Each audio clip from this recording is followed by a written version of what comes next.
పీకే time అయిపోయిందిలే. మహిళలు RTC బస్సులో ఉచితంగా ప్రయాణించే హక్కు కూడా తెలుగుదేశం జనసేన ప్రభుత్వం కల్పించబోతుంది. సో బాబు సూపర్. వాళ్ళలాగా డబ్బులు దొబ్బలా, వాళ్ళలాగా ఇసుకలో దొబ్బలా, వాళ్ళలాగా మద్యం డబ్బులు దొబ్బలేదు తల్లి. నీతి నిజాయితీగా బతికినాం. అందుకే ఈరోజు బాబు గారి పైన దొంగ కేసు పెట్టినా కేసు నిలబడే పరిస్థితి లేకుండా పోయింది. ఛార్జ్ షీట్ కూడా వేయలేకపోతున్నారు కోర్టులో. అది మనకున్న చిత్తశుద్ధి. అమ్మా, భారతదేశంలో 4000 అసెంబ్లీ స్థానాలు ఉన్నాయి తల్లి. 4000.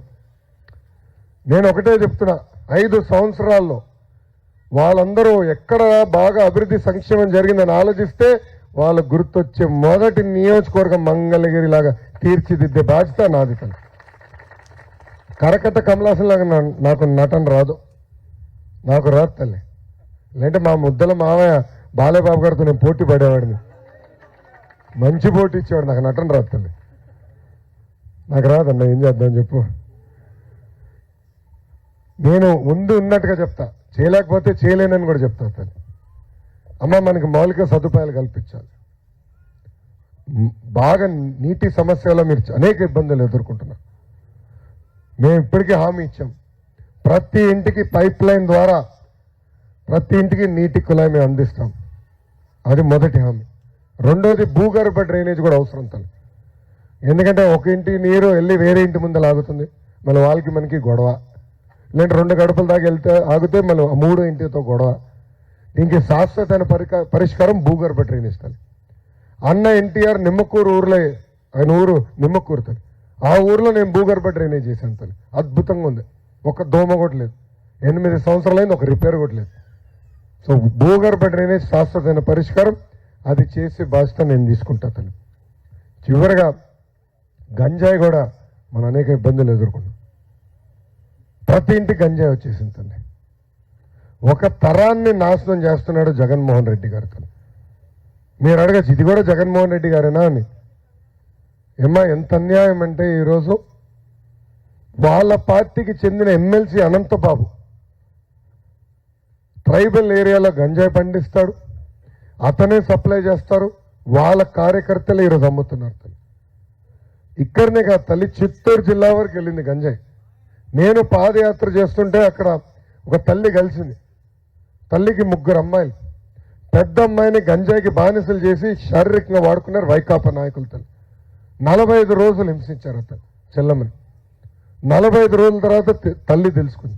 ఇంకా తల్లి ఆవేదన ఆలోచించండి. నన్ను కలిసి ఆమె అడిగింది, అన్న గంజాయి మొత్తం నుంచి నా కూతురుని బయటికి తీసుకురావాలి, సిఎంసి వెల్లూరుకి ఒక్క ఫోన్ చేయి, నేను వెళ్తానని చెప్పింది. అప్పుడు ఇంకో మాట కూడా చెప్పింది, మీరు మాకు న్యాయం చేయకపోతే ఇంకా పెద్ద కూతురు నేను చంపేస్తాను.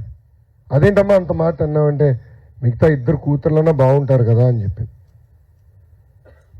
మొన్న డాలస్ నగర్లో కూడా, అక్కడ కూడా ఒక తల్లి నుంచి చెప్పింది, వాళ్ళ ఇంట్లో పిల్లలందరూ గంజాకి బానిసలయ్యారు.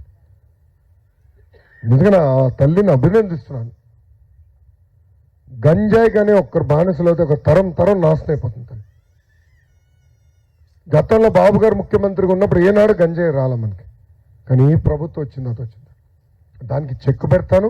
అది కూడా మొదటి 100 రోజుల్లో ఫుల్ స్టాప్ పెట్టే బాధ్యత నాది అని సభాముఖంగా మహిళలందరికీ హామీ ఇస్తున్నాను. అమ్మా, కరెక్ట్గా 2.5 సంవత్సరాల క్రితం ముఖ్యమంత్రి గారి ఇంటి పక్కన గంజాయి మత్తులో కుర్రోలు ఒక మహిళ పైన గ్యాంగ్ రేప్ చేశారు తల్లి.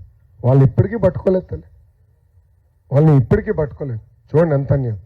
అంటే వాళ్ళ కార్యకర్తలకు ఒక నీతి, మిగతా వాళ్ళకి ఒకట. దయచేసి ఆలోచించండి తల్లి. మనం బిడ్డల్ని కాపాడుకోవాలి. అందుకే తల్లి నన్ను ఆశీర్వదించండి, దీవించండి, మంచి మెజారిటీతో గెలిపించండి అని ఈ సభాముఖంగా మిమ్మల్ని అందరినీ నేను కోరుతున్నాను తల్లి. అమ్మా, ఇప్పుడు ఈ రచ్చబండ కార్యక్రమం ప్రారంభిద్దాం. మీకేమైనా ప్రశ్నలు అడగాలనుకుంటే చేతులు పైకెత్తండి. లేండి అమ్మా, అందరూ తీస్తున్నారు. ఆగండి.